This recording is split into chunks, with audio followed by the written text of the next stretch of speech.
Hello everyone, and welcome to another entity explanation episode where I explain entities 35, 36, and 37 of the Backrooms. These entities are very cool and unique, so without further ado, enjoy this episode of the Backrooms Documentaries.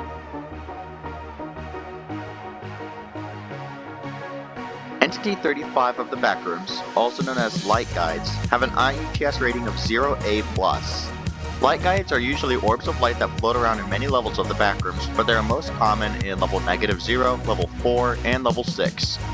They are rare to find though, but if you do find one, they usually lead you to supplies or away from aggressive entities. They move freely, and they can even go through walls without no clipping to other levels. They can appear or disappear, and they can control that at will. There have been 0 reports of light guides acting hostile towards other wanderers. The only way for them to communicate is by moving around, and they can even change colors. If 2 or more light guides find each other, they'll work together to help wanderers by leading them to almond water and other useful resources. They can instantly locate other entities, and they can see things beyond our comprehension. They're also very intelligent. They range in sizes from 5 to 15 centimeters, or 2 to 6 inches. Since light guides can phase through anything, it is impossible to kill one, and I don't know why you would want to. Light guides were first discovered in level 4 while it was leading a group to a box of many resources and objects. When you encounter a light guide, follow them. You might be getting closer to supplies. Don't go off the path that light guides are leading you towards, and don't try to attack them. Sure, it won't physically hurt them, but they will be annoyed. This next entity looks harmless, but it has a dark secret.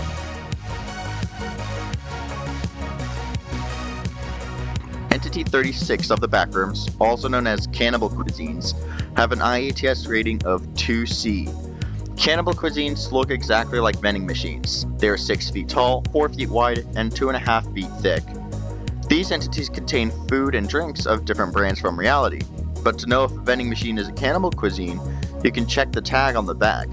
If the tag reads the following phrase, then it is more likely a cannibal cuisine. The phrase on the tag is Cannibal Cuisine Productions, Iris Family, From Humans, By Humans, For Humans, 2019, Arizona. These entities are very durable, and they can be found in many levels of the Backrooms. They can withstand many attacks from various weapons, except for lightning in a bottle, which is Object 42. It is unknown how Cannibal Cuisines got that strong, but tests have been done that multiple attacks from Object 42 can be enough to completely destroy these entities. You don't need to insert a coin in these entities to get something out of them. The way to use a vending machine is usually normal besides the no payment anomaly. Instead of using metal coils to push the items out of the Cannibal Cuisines, they use a skeletal hand. The dark secret about these entities is that instead of actual food, they are remains of human parts. Every 12 hours, if anything has been taken out of these entities, they will vanish and reappear in the vending machines.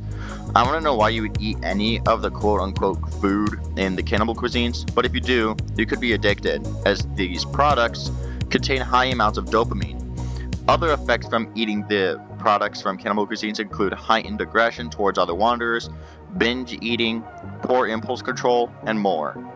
Other rare cases include the disappearance of memories regarding Cannibal Cuisines for 4 hours, and inability not be able to eat or drink other sources of food and water that are not related to Cannibal Cuisines, high blood pressure, heart disease, and other sodium-related illnesses, increased hunger and thirst, a dangerous increase in metabolism, which often leads to losing too much weight, high heart rates, fatigue, and more.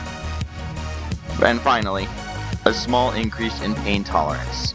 Whatever you do, do not eat any of the products within Entity 36. If you eat a single bit of food from Cannibal Cuisines, you can't turn back, as people have tried to quit eating the food from them, but these attempts have failed. They were first discovered in level 13 in March of 2020. You should avoid these entities at all costs. Check the back tags of vending machines to make sure which one is an actual vending machine and which one is a Cannibal Cuisine. You should also let the MEG know if you find a Cannibal Cuisine. Do not eat anything from Cannibal Cuisines, or should you interact with wanderers in any way if they are afflicted by these entities. This next one is slightly harmless, and catching one can give you a reward. Entity 37 of the Backrooms, also known as Curabiter birds, have an estimated IETS rating of 1D. They are large bird-like creatures with a sticky tongue that acts as a light source. The reason why they usually stick their tongues out is that this is what they use to lure and eat male death moths. They are usually harmless to humans because Curabiter birds fly away if they see living beings that are larger than their own bodies. They are very slow at flying though. They are usually located in level 45, but can rarely be found in other levels. They are commonly seen floating in a singular location, but they start moving as if they see anything that looks like they are going to hurt them, or is a male death moth is seen. They won't try to eat female death moths because they are larger and more aggressive. Curabiter birds will be aggressive to you if you trap one, so don't do that. They also have sharp talons or spikes at the end of their legs, and a float sac that helps them float through the air. If you bring in a live Curabiter bird to the Backrooms Research Consortium, you will get a small reward. If you were to hunt a Curabiter bird, use ranged weapon. Keep Curabiter gel heated once it is harvested. This gel comes from the Curabiter bird's tongue and can be used as a light source. Make sure you turn a Curabiter bird into the Backrooms Research Consortium to get a reward. Do not grab them by their tongues, as it makes a mess full of Curabiter gel, and these entities will start to get aggressive. That is it for this episode. My favorite entity in this episode is probably the light guides. They are so cool. The next episode is a mysterious one, but until then, I will see you in the next episode.